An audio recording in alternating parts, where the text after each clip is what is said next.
کمال ہے، یہ کیسا سوال ہے؟ کیا میں تمہاری ملازمہ ہوں؟ کیا میں تمہارے باپ کی نوکرانی ہوں؟ مجھے دن بھر میں 1000 کام ہوتے ہیں گھر کے۔ یہ کوئی پوچھنے کا سوال ہے کہ سارا دن تم نے گھر میں کیا کیا؟ اگر آپ کے شوہر آپ کے خاوند گھر میں داخل ہو کر یا گھر میں آ کر بیٹھنے کے بعد آپ سے یہ پوچھیں کہ تم نے سارا دن گھر میں کیا کیا، تو آپ نے ان کو سمپل سا آنسر دینا ہے کہ میں نے سارا دن آپ کو یاد کیا، میرا دل نہیں لگ رہا تھا، تو میں بار بار گھڑی دیکھتی رہی کہ آپ کب آئیں گے اور میرا کب موڈ ڈیلائٹ ہوگا، ہم اچھا ٹائم سپینڈ کریں گے، اور مجھے جو ہے وہ میرا دل نہیں لگ رہا تھا آپ کے بغیر، اور اب آپ کے آنے سے مجھے اچھا محسوس ہوا ہے۔ بس اتنا کہنا کہ آپ کے جو شوہر ہیں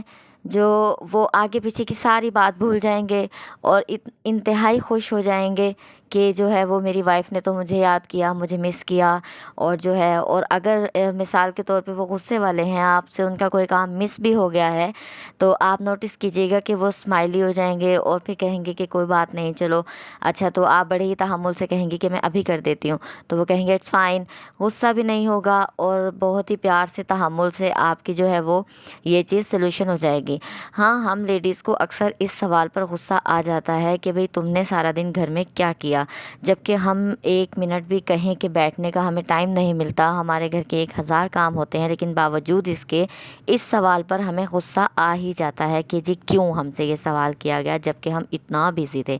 تو بات یہ ہوتی ہے کہ وہ بھی باہر بزی تھے، آپ بس ان کے مائنڈ کو کنورٹ کرنا سیکھیں، ڈائیورٹ کرنا سیکھیں، آپ ان پر ہی سوال کر دیں کہ آپ نے کیا کیا، آپ کی کیا ایکٹیویٹیز رہیں، آپ کہاں مصروف رہے، آپ کا دن کیسا گزرا، اور جو ہے وہ ان کے ساتھ اچھی اچھی باتیں کرنا شروع کر دیں۔ میں آپ کو 100% گارنٹی سے بتاتی ہوں کہ اگر وہ کسی بھی مزاج کے ہیں، اگر وہ ہیلپ فل مائنڈ کے یا ہیلپ فل اس طرح کی ہیں نیچر کے، تو وہ آپ کے کاموں میں آپ کو ہیلپ بھی کریں گے، اگر نہیں تو ایٹ لیسٹ غصے والے ہیں تو ان کا موڈ ڈیلائٹ ہو جائے گا۔ اور اس طرح ہم لوگ کہتے ہیں نا کہ بھئی ہم تو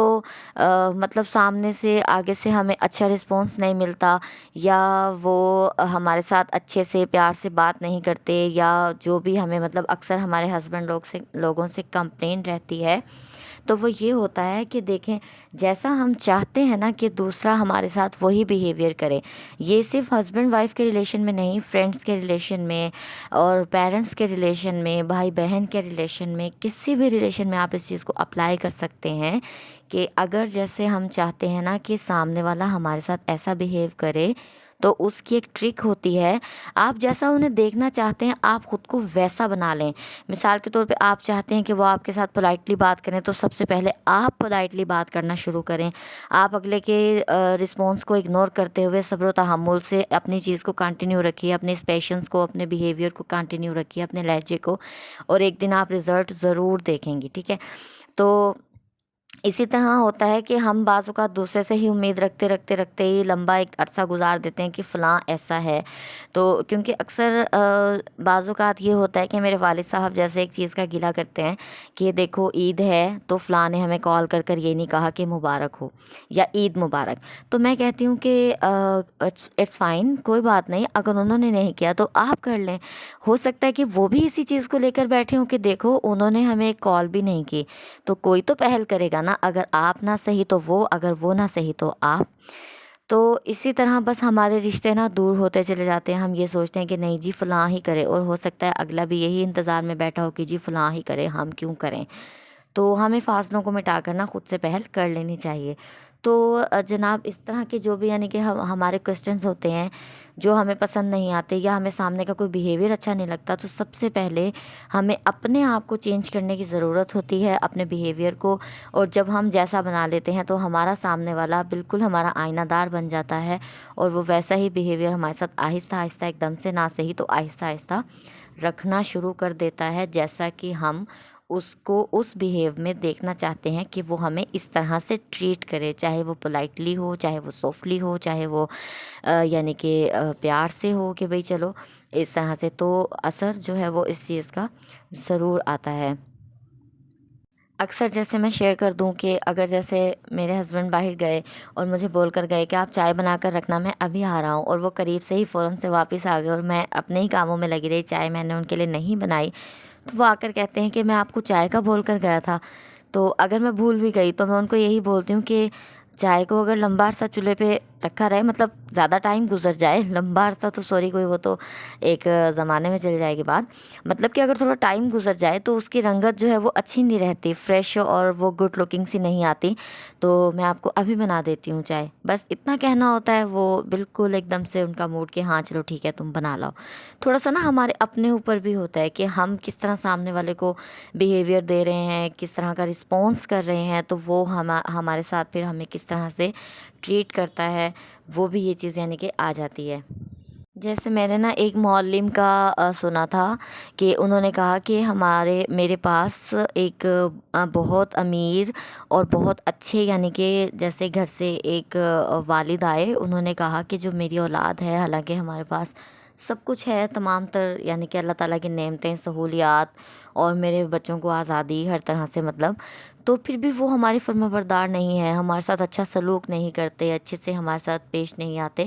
تو انہوں نے کہا کہ انہوں نے ان سے کہا کہ کیا آپ کے والدین حیات ہیں؟ تو انہوں نے کہا ہاں جی حیات ہیں۔ تو انہوں نے کہا کہ آپ جو ہے نا وہ اپنی اولاد سے کہنا تو بند کر دیں کہ بھئی ہماری جو ہے وہ ہماری بات مانیں یا فرما برداری کریں یا با اخلاق ہو جائیں، آپ ان کے سامنے اپنے والدین کے ساتھ جو ہے نا اپنا بیہیویئر اچھا کریں، اپنا عمل اچھا کریں۔ جب وہ خود دیکھیں گے کہ بھئی آپ کا جو بیہیویئر ہے، آپ کا جو عمل ہے، وہ ان کے اندر خود چینج لے کر آئے گا، تو بعض چیزیں کہنے سے نہیں کرنے سے ہوتی ہیں۔ تو اس چیز سے میں نے بھی سیکھا۔ اچھا جی، یہاں میں آپ کو بتا دوں کہ جیسے میں نے آٹا گوندا، تو اکثر جب ہم لوگ باہر سے آٹا لیتے ہیں تو آٹا دکھنے میں بالکل ایک دم فریش، صاف ستھرا، وائٹ وائٹ لگتا ہے ہمیں، لیکن آٹے کو ضرور چھان لینا چاہیے، اس میں الکس بالکل نہیں کرنی چاہیے، کیونکہ جو ہے اکثر ابھی میں بتاؤں تو میں نے آٹا نا جب چھانا تو بالکل صاف تھا، لیکن میری عادت ہے میں بالکل بھی ٹرسٹ نہیں کرتی کہ نہیں مطلب بالکل صاف بھی دکھے تو آٹے کو ضرور چھاننا ہے، تو ایک زندہ مکڑی اس میں سے چلتی ہوئی نکلی، آئی کہاں سے معلوم نہیں لیکن نکلی۔ اگر میں نہیں چھانتی تو شاید وہ ساتھ ہی جو ہے وہ آٹا پھر اس طرح سے گن جاتا، تو ضرور ہمیں چھان لینا چاہیے۔ اچھا، دوسری بات جو میں نے دکھایا، آٹا چھاننی جو ہے وہ میں اس طرح سے الماری میں کہیں بھی نہیں رکھتی ہوں، کیونکہ جگہ جگہ پھر اس کا آٹا سیپریٹ ہوتا ہے، تو اس کو پھر میں جیسے میں نے دکھایا نا ایک شاپر میں باندھ کر پھر میں کہیں بھی الماری میں رکھ دیتی ہوں، تو وہ آٹے والا شاپر ہو جاتا ہے، لیکن کہیں پر بھی آٹا اس طرح سے نکلتا نہیں ہے۔ اور جو یہ دیسی گھی میں بنا رہی ہوں، جیسے میں نے ابھی بتایا کہ جو ہے شیئر کیا ہوا ہے کہ جیسے میں دودھ میں نا الائچی ڈال دیتی ہوں، ایک دو الائچی مست، جب دودھ کو بوائل کرتی ہوں تو اس میں نا پھر یہ ہوتا ہے کہ دودھ ذرا ایک تو ہاضمے دار ہو جاتا ہے اور خوشبو بھی ہو جاتی ہے، ایک جو دودھ کی ایک نیچرل ایک ہوتی ہے وہ بھی نہیں آتی یعنی کہ نا۔ اور دوسرا جس طرح سے ایک مثال ہے، ہم اتنا جیسے برف وغیرہ ہوتی ہے رات میں، تو میں صبح میں نا یہ برف کے جو باؤلز ہوتے ہیں ان کو نکال کے اوپر الگ سے رکھ دیتی ہوں، اور یہ میرے فالسے وغیرہ یعنی کہ یہ ہوتا ہے کہ برف الگ سے رکھنے سے نا پھر جیسے مرضی آپ اٹھاؤ اور یوز کرو، پھر بار بار ایک نکالنے کی الجھن نہیں رہتی، اور پھر اتنے میں نئے بھی بن جاتے ہیں۔ خیر، فالسے وغیرہ اس طرح سے جیسے میں جوس بناتی ہوں، تو میں نے فالسے کا جوس بنانے کا بھی ایک شیئر کیا ہوا، اس میں مسٹ آپ کا فالسا جو ہے نا وہ فریز ہونا چاہیے۔ اگر آپ کا فالسا فریز ہوگا تو آپ کا جوس جو ٹیسٹی بھی بنے گا، اس کا اثر ارک بھی اچھے سے نکلے گا پانی میں۔ ادروائز آپ اس طرح کا فالسا لیں گی تو وہ یعنی کہ فریش والا بالکل بھی وہ آپ کا جوس اچھا نہیں نکلے گا، اور اس کا گدا جو ہے وہ میلٹ نہیں ہوگا، تو اس کے لیے نا فریز کرنا فالسے کو لازمی ہے، کوئی بوائل شوائل کرنے کی ضرورت نہیں ہے۔ میں پھر بھی آپ لوگوں کے ساتھ فالسے کے شربت کی ایک ڈیٹیل شیئر کروں گی، بہت مزے کا، انتہائی ٹیسٹی بنتا ہے، بہت مزے کا فالسے کا شربت بنتا ہے، اور گھر کا اچھا خالص جیسے ہو جاتا ہے، اپنے ہاتھ کا صاف ستھرا۔ اور جیسے اب برتن وغیرہ دھوئے نا تو لازمی یہ ہے کہ اسٹرک کو فالو کریں کہ اپنے سنک میں نا کوئی بھی چیز بھر کر اس طرح سے ڈال دیں، اس سے یہ ہوتا ہے کہ جو بھی برتنوں کی چکنائی گند وغیرہ آپ نے دھوئے ہوتے ہیں وہ ایک دم سے مطلب پائپ میں نا ڈرین پائپ میں آپ کے رکے گا نہیں اور آگے چلا جائے گا۔ تو جی، کچن میرا اتنا میسی ہوا تھا کیونکہ عید تھی، اب مجھے اپنا کلین اپ کرنا تھا، فریج کو بھی، تو میں نے سارا برف نکالا اور تو میں نے ان کو پھر کولر میں جیسے رکھا، میں نے کہا پھر اس طرح سے ظاہر ہے ٹھنڈا پانی تھوڑا سا ٹائم لگے گا، فریج جب کلین اپ ہوگا تو برف بنانے میں نے پھر اس کو برف کو نا کولر میں ہی اسٹور کر لیا۔ سارا ہے وہ گھی میرا بن کے تیار ہو گیا تھا، ادھر ناشتہ بھی ساتھ ساتھ بن رہا تھا، اور ہے گھی تو میں نے رات میں ہی بنا کر خیر رکھ لیا تھا۔ پھر صبح جناب اب یہ میری آئس کریم بھی رکھی ہوئی تھی، یہ پگھل رہی تھی، میں نے کہا جی کیا کیا جائے، اب ناشتے کا ٹائم تھا، ادھر ناشتہ تیار، چائے تیار، اب آئس کریم چائے ساتھ ساتھ تو نہیں ہو سکتے، تو فریج کی میں نے کہا صفائی کر لی جائے پھر، کیونکہ اس کو کلین اپ کر کے پھر گوشت وغیرہ ظاہر ہے عید الاضحیٰ کا موقع ہے۔ اور تو یہ جیسے برف کے کیوبس ہیں